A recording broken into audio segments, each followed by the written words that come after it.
അനു, നമുക്ക് കേൾക്കുമ്പോൾ ഭയങ്കര അത്ഭുതം തോന്നുന്ന ഒരു വാർത്ത കഴിഞ്ഞ ദിവസം വയനാട്ടിൽ നിന്ന് പുറത്തു വന്നിരുന്നത്. അതായത് അമ്മൂമ്മയും കുഞ്ഞും കൂടി ഒഴുക്കിൽ പെട്ടുപോകുന്നു. അവർ ഒഴുകി പിന്നീട് ഒരു മരത്തടിയിൽ പിടിച്ച് കയറി ചെന്നപ്പോൾ ഒരു ആനക്കൂട്ടം, അതിലൊരു കൊമ്പൻ ഒറ്റയ്ക്ക് ഉണ്ടായിരുന്നു.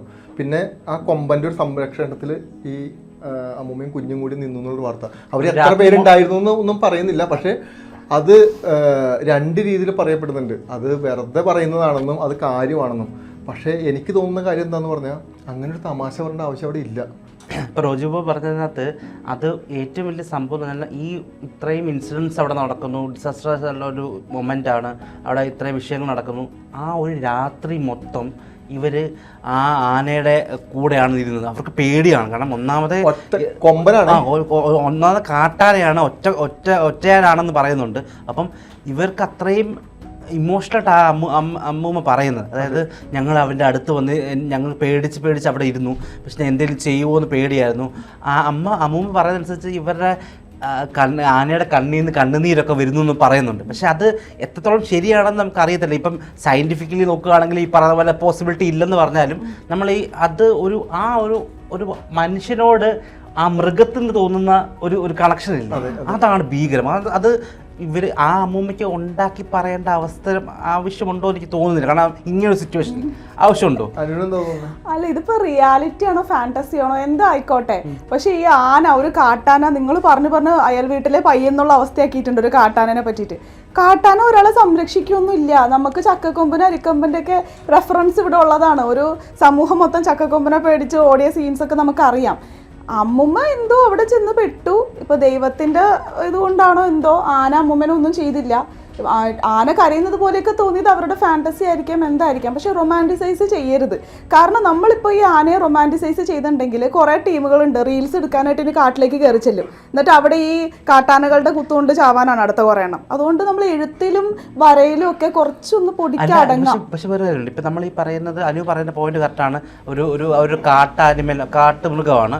അപ്പം അതുകൊണ്ട് അവർക്ക് ഈ പറയുന്ന പോലെ അവരെ മെരുക്കാൻ പറ്റത്തില്ല, നമ്മൾ ഈ വിചാരിച്ച് സ്നേഹം കിട്ടത്തില്ല എന്നൊക്കെ. പക്ഷെ ഈ പറയുമ്പോഴും അങ്ങനെ ഉള്ളവരുണ്ട് ലോകത്ത്. മുതലെന്ന് പറയുന്നത് ഭയങ്കര ഒരു ക്രൂവൽ ആനിമല അല്ലേ, നമുക്ക് പറയുകയാണെങ്കിൽ പേടിപ്പെടുത്തുന്ന ആനിമല. ഈ പറയുന്ന ആനയോടൊക്കെ വേണമെങ്കിൽ കമ്പയർ ചെയ്യാൻ പറ്റുന്നൊരു എവിടെ യു എസിലോ യു കെയിലോ ഒരാൾ ഒരു മീൻ പിടിക്കുന്നതിൻ്റെ ഭാഗമായിട്ട് അയാൾക്ക് ഇട്ട് കൊടുത്തത് അതിൻ്റെ ബെയ്റ്റിൽ കിട്ടിയത് ഒരു മുതലക്കുഞ്ഞിനെയാണ്. ആ മുതലക്കുഞ്ഞിനെ വളർത്തി ഇപ്പൊ ഫുള്ളി ഗ്രോൺ മുതലയാണ്. അതിൽ കുറച്ച് സെൻസ് ഉണ്ട്. മുതലേ കൂടെ കൊണ്ടുവന്ന് വളർത്തി വലുതാക്കി ഈ ആനാന്ന് വെച്ചാൽ പക്ക കാര്യം. നമുക്കിത് എങ്ങനെ വിലയിരുത്താൻ പറ്റുന്നത്? കാരണം മൃഗങ്ങളെ സംബന്ധിച്ച് നമ്മളെക്കാളും ബുദ്ധിയുണ്ട് അവർക്ക് കാര്യങ്ങൾ തിരിച്ചറിയാൻ പറ്റുമെന്ന് ഞാൻ വിശ്വസിക്കുന്നു. സയന്റിഫിക്കലി അത് എങ്ങനെ കണ്ടെത്താൻ പറ്റും? ഞാൻ പറയട്ടെ, ഈ സയന്റിഫിക്കലി പഠനങ്ങളിൽ നമ്മൾക്ക് എങ്ങനെ വിശ്വസിക്കാൻ പറ്റുന്നതാണ് ചോദ്യം. കാരണം ഇന്ന് നടക്കുന്ന പഠനം നാളെ നടക്കുന്ന പഠനമായിട്ട് കമ്പയറിങ് അല്ല. അതായത് നാളെ ഇതിന് അഡ്വാൻസ് ഒരു പഠനം വന്നു കഴിഞ്ഞാൽ ഇന്നത്തെ പഠനം തള്ളിക്കളയും. അപ്പം നമുക്ക് സയന്റിഫിക്കലി പറയാൻ പറ്റില്ല. കാരണം ആന എന്ന് പറയുന്നത് മനുഷ്യരുമായിട്ട് അത്രയും അടുത്ത് ഇണങ്ങി ജീവിക്കുന്ന ഒരു ജീവിയാണ്. കാരണം ആ കൊമ്പൻ എന്ന് പറഞ്ഞു കഴിഞ്ഞാൽ ആ നാട്ടിൽ തന്നെ വളർന്ന ഒരു ആനയാണ്. ഈ മനുഷ്യരെല്ലാവരും കണ്ടും കേട്ട് നടക്കുന്ന ആനയാണ്. ഈ കൊമ്പന്മാരുടെ പ്രശ്നം എന്താണെന്ന് പറഞ്ഞു കഴിഞ്ഞാൽ ഇവർ കിട്ടിക്കഴിഞ്ഞാൽ ഇവർ ഉപദ്രവിക്കും. മറ്റേ കാട്ടാനക്കൂട്ടം പോലെയല്ല. അതാണ് കൊമ്പൻ എടുത്തു പറയുന്നത്. അതായത് അവർ മനുഷ്യരുമായിട്ട് ഇടപഴകാൻ ഭയങ്കര ബുദ്ധിമുട്ടാണ്. ഈ കൊമ്പന്മാർക്ക് ഭയങ്കര അരിശ്യമായിരിക്കും, ദേഷ്യമായിരിക്കും.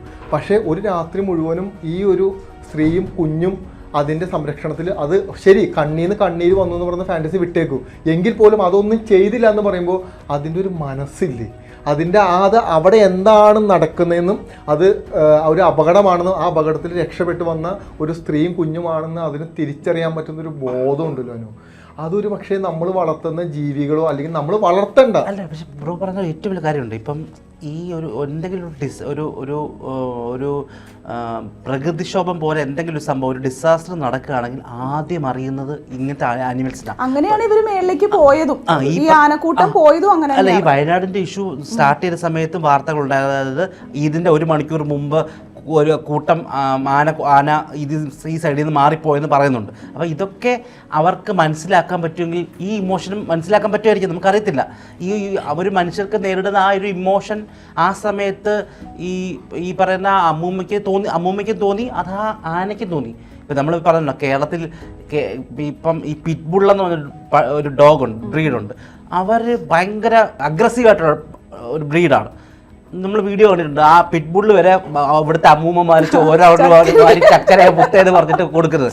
അപ്പം അതാണ് ഈ പറയുന്ന മൃഗങ്ങൾക്ക് വരെ അത് മനസ്സിലാവും, പക്ഷെ മനുഷ്യന് മനസ്സിലാവുന്നുള്ളതാണ് ഏറ്റവും വലിയ. പക്ഷെ എനിക്കൊന്നും കളിയാക്കേണ്ട ആവശ്യമില്ല. കാരണം നമുക്ക് അതാണ് അതായത് ആ സ്ത്രീയും കുഞ്ഞും അനുഭവിച്ച എന്താ മാനസികാവസ്ഥ കടന്നുപോയി മാനസികാവസ്ഥ ഒക്കെ വെച്ച് നോക്കുമ്പോൾ നമുക്കത് വിശ്വസിച്ചേ പറ്റൂ. കാരണം അത് കള്ളം പറയേണ്ട ആവശ്യമില്ല. എന്തിനാ അങ്ങനെ ഒരു കഥ പറഞ്ഞിട്ട് ഇപ്പൊ എന്ത് കിട്ടാനാ?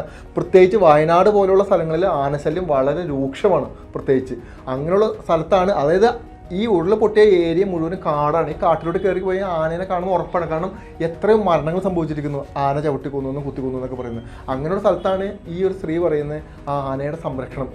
എനിക്കത് കള്ളമായിട്ട് തോന്നുന്നില്ല. കാരണം അത് ആ അമ്മൂമ്മ പറയുന്ന മനസ്സ് തൊട്ടാ പറയുന്നത്, മനസ്സിലായോ? അത് പിന്നെ ആന കരയോ കരയില്ല എന്നൊക്കെ നമ്മളിപ്പോൾ ഈ ഉത്സവപ്പറമ്പിൽ നിൽക്കുന്ന ആനയുടെ കണ്ണീന്ന് ഇങ്ങനെ കണ്ണീര് ഒഴുകുന്നത് കാണാൻ പറ്റും. അത് കരയുന്നതായിരിക്കില്ല.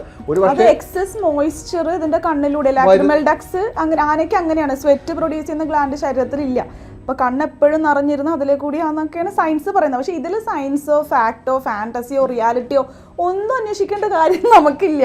ആ അമ്മ വന്ന് കഥ പറഞ്ഞു, നമ്മൾ കേട്ടോല്ലോ. എല്ലാം നഷ്ടപ്പെട്ട ഒരു സ്ത്രീയാണ്. കഥയായിട്ട് പറയില്ല, എക്സ്പ്ലെയിൻ ചെയ്തു അവരുടെ എക്സ്പീരിയൻസ് പറഞ്ഞു. അവര് അന്ന് അനുഭവിച്ച സാധനം അവർ പറയാ. നമ്മളിത് ആക്കുമ്പോൾ അവർ പറഞ്ഞത് കഥയായി മാറും. മനസ്സിലായി? മിത്തിനും സ്റ്റോറിക്കും എല്ലാം ഡിഫറൻസസ് ഉണ്ട്. നമ്മൾ പറയുന്നത് അവർക്കുണ്ടായ ഒരു അനുഭവം. എത്രയോ മനുഷ്യരെ ജീവികൾ രക്ഷിച്ചിരിക്കുന്നു. ജീവികളും മുന്നിട്ടിറങ്ങി. അതായത് ഇപ്പോൾ പാമ്പാണെങ്കിലും ഇപ്പോൾ പട്ടിയാണെങ്കിലും അതായത് പെറ്റ്സ് ആയിട്ട് വളർത്തുന്ന ഒരുപാട് ജീവികൾ മനുഷ്യനെ സംരക്ഷിച്ച് നിൽക്കാറുണ്ട്. അതായത് മനുഷ്യനായിട്ട് അത്ര അടുത്ത് നിൽക്കുന്ന അത് ഒരു പക്ഷെ അതും പോലും വേണ്ട. ഇപ്പം നമ്മൾ റോട്ടിൽ കൂടെ നടന്നു പോകുമ്പോൾ നമ്മുടെ ഒരു വൈബ്രേഷൻ ഓപ്പോസിറ്റ് വരുന്ന ഒരു പട്ടിക്കാണെങ്കിൽ പോലും തിരിച്ചറിയാൻ പറ്റും നമ്മൾ എന്താണ് ചിന്തിക്കുന്നത്, നമ്മൾ എന്താണ് പറയുന്നത്, നമ്മളൊരു വൈബ്രേഷൻ ടോട്ടൽ. അപ്പൊ അങ്ങനെ നിൽക്കുമ്പോൾ ഒരു പക്ഷേ ജീവികൾക്ക് ഇത് നന്നായിട്ട് തിരിച്ചറിയാൻ പറ്റും, പ്രത്യേകിച്ച് ആനകൾക്ക്. ഇവരാണ് ആദ്യം അറിയാം. പറയുന്ന ഒരു സ്റ്റഡി ഉണ്ട്. ആ സ്റ്റഡിയിൽ പറയുന്നത് ഒരു ന്യൂ ബോൺ ബേബിയുടെ കൂടെ ഒരു പെറ്റ് ഡോഗ്, എന്തെങ്കിലും ഒരു പെറ്റിനെ വളർത്തുകയാണെങ്കിൽ ഇവരൊരു ബെറ്റർ ഹ്യൂമൻ ബീങ് ഈ പെറ്റുള്ളത് സഹായിക്കുമെന്ന് പറഞ്ഞു. ചില വീഡിയോസ് നോക്കിയാൽ കുഞ്ഞായിരിക്കുമ്പോൾ തന്നെ ഒരു പട്ടിക്കുട്ടി കൂടെ കാണും. ഇവർ ഒരുമിച്ചായിരിക്കും വളരുന്നത്. ഈ കുഞ്ഞ് വളരുന്നതനുസരിച്ച് ഈ പട്ടിക്കുട്ടിയും വളരും. ഇവർ തമ്മിലൊരു ബോണ്ട് ഭീകരമായിരിക്കും. ഇവർക്ക് അതിന് ഇമോഷൻസും ഇത് പറഞ്ഞ പോലെ അവരുടെ ഒരു ബെറ്റർ ഹ്യൂമൻ ബീങ് ഇത് ഹെൽപ്പ് ചെയ്യുന്ന സ്റ്റഡി തന്നെയുണ്ട്. പെറ്റുള്ളത് എപ്പോഴും നല്ലതാണല്ലോ. പെറ്റ്സിനോട് തോന്നുന്ന അനുകമ്പ അത് വേറെ ഒന്നാണ്. പിന്നെ ആന എന്ന് പറയുന്നത് നമ്മുടെ കേരളത്തിനെ സംബന്ധിച്ച് ഒരുപക്ഷെ ഇവിടുത്തെ മനുഷ്യർക്ക് ഭയങ്കര വികാരമുള്ളൊരു ജീവിയാണ്. കാരണം അതിപ്പോൾ പാപ്പാമാരും ആനയും തമ്മിൽ നടക്കുന്നത് കഴിഞ്ഞ പ്രാവശ്യം ഒരു വീഡിയോ കണ്ടോ? അതായത് പാപ്പാൻ മരിച്ചിട്ടും ആ ആന അതിൻ്റെ അടുത്ത് ചെന്ന് അത് നമ്മൾ കരയുന്ന പോലെ അല്ലെങ്കിൽ നമ്മൾ വിഷമിക്കുന്ന പോലെ ഒന്നും ആയിരിക്കില്ല ആ ജീവി അത് അതിൻ്റെ ഇത് പ്രകടിപ്പിക്കുന്നത്. പക്ഷെ നമുക്ക് കൃത്യമായിട്ട് മനസ്സിലാവും ആന ഇമോഷണൽ ആണ്. അതായത് ആ പാപ്പ മരിച്ചിട്ട് അടുത്ത് ചെന്ന് അതിന്റെ ചെരുപ്പും അടുത്ത് പിടിച്ചുകൊണ്ട് നിൽക്കുന്നത് കാണുമ്പോൾ തന്നെ ഈ സയന്റിഫിക്കലി പഠനം ഇതുമായിട്ട് എന്താ ബന്ധം? നമുക്ക് മനസ്സിലാവാത്ത പലതും ഉണ്ട് അല്ലേ? പല തലങ്ങളിലായിട്ട് ഇത് കിടക്കുകയാണ്. മനുഷ്യർക്ക് ഒരു അഹങ്കാരം ഉണ്ടല്ലോ, നമ്മളെ കൊണ്ടെല്ലാം സാധിക്കും. നമ്മളെ കൊണ്ട് കൂട്ടിയാൽ കൂടിയാത്തത് പ്രകൃതിയിൽ ഉണ്ടെന്നുള്ളതാണ്.